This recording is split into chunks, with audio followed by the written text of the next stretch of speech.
ভাইজান, জীবনে চলতে গেলে অনেক ঝড় আসবে আপনাদের। এই ঝড় আপনাকে কাটিয়ে তুলতে হবে, তা না হলে আপনি কখনো সফলতা হবেন না।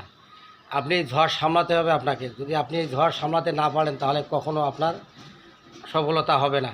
যেমন আমি প্রথম অনেক engage, like comment share engage অনেক বাড়তো, ঠিক আছে। অনেকেই ফুল দিত, অনেকেই স্টার গিফট করতো, অনেক কিছুই করতো, কিন্তু করার পরে এখন সেগুলো আর আমার কাছে নেই, একদম ফাঁকা, ঠিক আছে। তো যাই হোক, মন খারাপ করা যাবে না। এগুলো নিয়ে কোনো সময় কোনো দিন মন খারাপ করবেন না। এই ফেসবুকে আমরা যারা কাজ করতেছি তারা কখনো আমরা মন খারাপ করব না। যতই ঝড় তুফান আসুক না কেন, ইনশাল্লাহ এগিয়ে যাব, একে অপরের পাশে থাকব। কিন্তু আমি দেখতেছি কয়েকদিন ধরে কেউ ফলো করে না, ঠিক আছে ভাইয়া। কেন ভাইয়া ফলো করেন না কেন? আপনি আপনাকে ফলো করব, আপনি আমাকে ফলো করবেন, এই তো হলো নিয়ম, তাই না? ফেসবুকে কাজ করতে হলে ভাইয়া সবাই সবার পাশে থাকতে হয়, সবাই সবাইকে দেখতে হয়, ঠিক আছে। তো যাই হোক, আমার এঙ্গেজ অনেক কমে গেছে, তারপরেও আমি মন খারাপ করিনি, আপনাদের মাঝেই আছি আমি, ঠিক আছে। হয়তো কোনো সময় সমস্যার কারণে হয়তো আপনাদেরকে সাপোর্ট করতে পারি না, এই জন্য আমি দুঃখিত।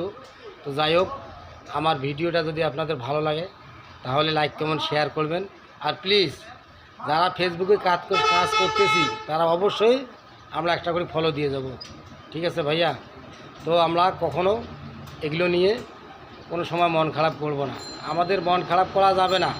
এটা হয়তো পরীক্ষা নিচ্ছে, ঠিক আছে। যেমন আল্লাহ পাক অনেক কষ্ট দুঃখ দিয়ে পরীক্ষা নেয়, ঠিক সেরকমও মনে হয় আমি দেখতেছি ফেসবুকে এরকম পরীক্ষা নিচ্ছে। তো যাই হোক, আমি আমার এঙ্গেজ যেভাবে ডাউন হয়েছে, হয়তো বা আপনাদের এরকম হলে কখনো কাজ করতেন না। তো আমি তারপরেও কাজ করতেছি, ইনশাল্লাহ দোয়া করেন। আমি চিন্তা ভাবনা করতেছি যে একদিন না একদিন আমরা সফলতা আমাদের আসবেই, এই কামনায় আমরা রইলাম, ঠিক আছে। তো যাই হোক, ভিডিওটা যদি ভালো লাগে সবার কাছে যদি ভালো লাগে তাহলে ইনশাল্লাহ আমরা কিছু আমাদের করার নেই, ঠিক আছে। এটা ফেসবুকের কাছে ছেড়ে দিয়েছি, সব ফেসবুকে যা করে তাই। ইনশাল্লাহ সবাইকে ধন্যবাদ, ভালো থাকবেন, সুস্থ থাকবেন, আল্লাহ হাফেজ।